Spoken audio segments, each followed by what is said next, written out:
Well, good morning, Facebook people. Happy Monday. It's very early here in Dallas. It's about 6:30. Lulu and I have been up since about 4. She's taking her second nap of the morning. I wanted to very quickly put out this video this morning on Monday, and it's in response to a photo that I actually placed on my Facebook page last week, achieving a certain percentage within this company that I'm a part. And of course, it's one of my multiple revenue streams, not the only one, but one of them. And I've been able to achieve a certain level within that company. And I had a lot of people send me private messages asking me, how are you doing this? How are you able to juggle a lot of balls and be successful in more than one area? And is it easy, et cetera? Well, the first thing is, of course, it's not easy. I mean, there's a lot of discipline, as you well know, that goes into trying to build out businesses of any sort, but especially if you're juggling a number of businesses, there are a couple of things that contribute to being successful in either one or all. So I have 7 quick tips that I wanted to just offer up as we start this new Monday, we start this new month.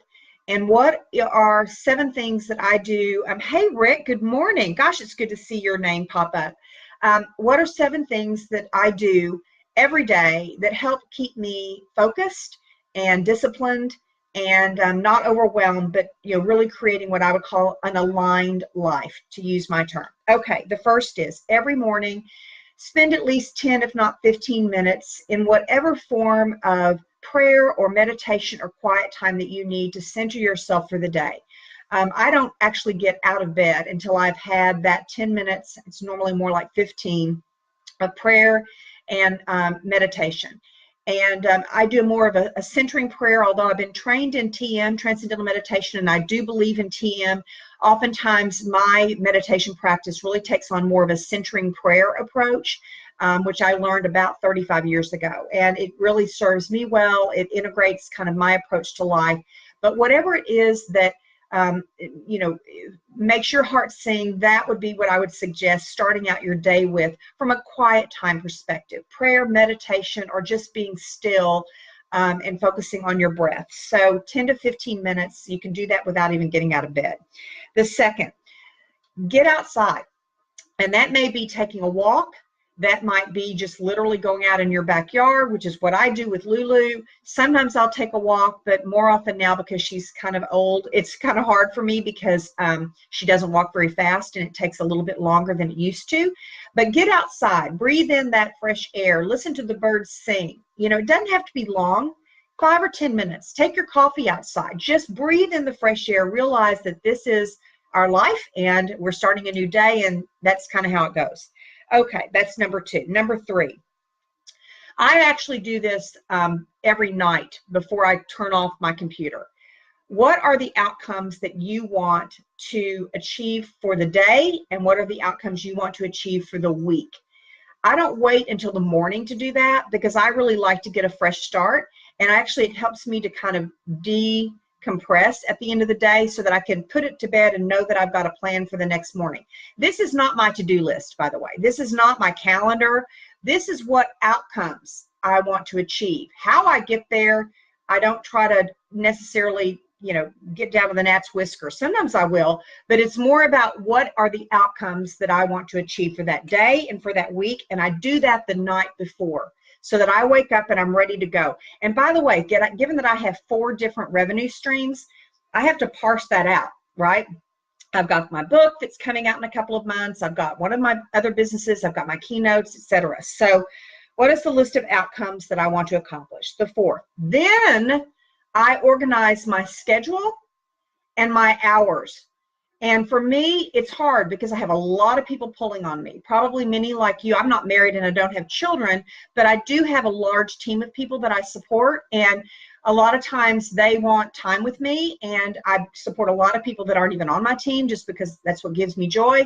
But I could literally fill my entire day doing nothing but that. And I have to honor my work and what I need to get done. So I try to lay out that schedule and I honor those hours of operation, and I communicate those hours with people, and I've really gotten better at it. I'm not perfect yet, of not letting people steal time away from my hours. Because believe me, that will derail you. It certainly has derailed me in the past because I'm a giver by nature, and man, I could just give away my time and never get my work done. So that would be, let's see, number 4 is to honor those hours of operation, set that schedule, and do your very best to honor your work and what time you need to do for yourself. Okay.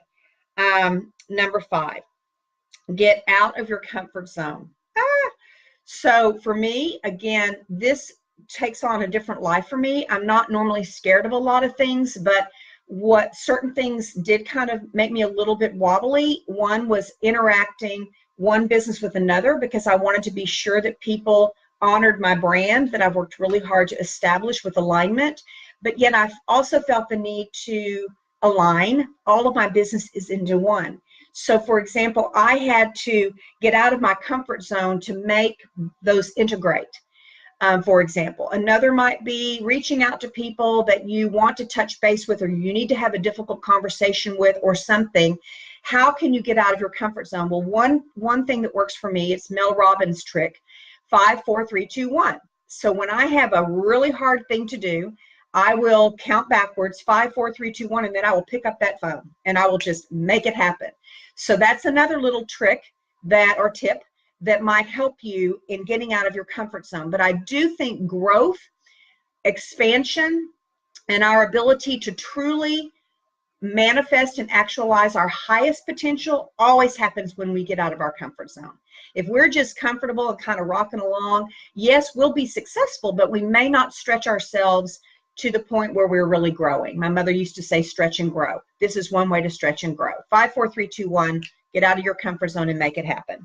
Number 6, midday, do something to shake up your biorhythm. My best time of the day is always in the morning. I mean, I get up at 4:30 every morning, 4:35, and I do my best work in the first 2 to 3 hours that I'm awake, and then I normally have a lull. So I've started integrating yoga every day at noon from 12 to 1. So from 12 to 1, I'll go do yoga, and then I am ready for the afternoon. I just have a completely different, energy than I did even at 11 o'clock before I got into my yoga class. So consider integrating something midday that will shake up your biorhythm and get you ready for the second half of the day. Okay, for me, it's yoga at noon. Okay, the last thing I would say, and then again, this is in response to many of you all who ask me, why do you do what you do, and etc. You have to run your race.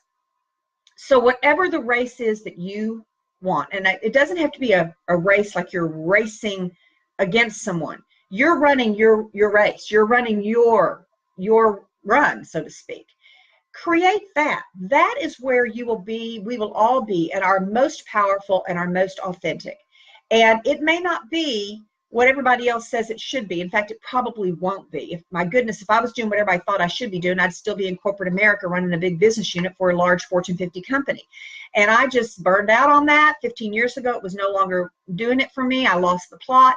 And therefore, I embarked upon what I consider to be one of my funnest and most exciting chapters, and that is creating the life that I wanted, which includes multiple revenue streams, multiple ways. And yes, there is a common denominator for me. The common denominator is helping people actualize their highest potential and create the life they want without giving up the creature comforts that they want.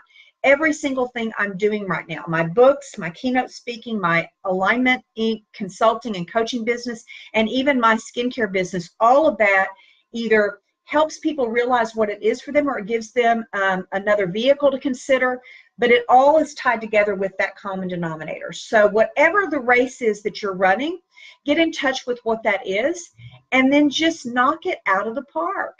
Nobody's going to ever be as good at it as you are. So comparing ourselves to one another or looking over our shoulders does not serve us well. It just doesn't. My goodness, I've certainly done that in my life, and it's been paralyzing for me. It has not been supportive of me. So try to figure out, what it is that makes your heart sing, and embrace that, lean into that, and And that is your calling. And it will probably take on a life. Mine certainly did. And mine, goodness gracious, it continues to shift. And it will continue to shift because that's the one constant. Nothing in this life is permanent, nothing. And everything is going to continue to change. So that would be my last tip, is just to figure out how it is that you want to show up every morning and how you want to contribute and what you feel like your calling is, and then just embrace it and knock it out of the park. So those are my 7 little thoughts here on this Monday morning. I hope you all have a wonderful day and a great week. And I'd love to hear your comments. I'm also going to put a little link down there if you'd like to reach out to me. I'd love to hear from y'all. So make it a great day. God bless you. And let's just go create the life that we want. And you can do that. Okay.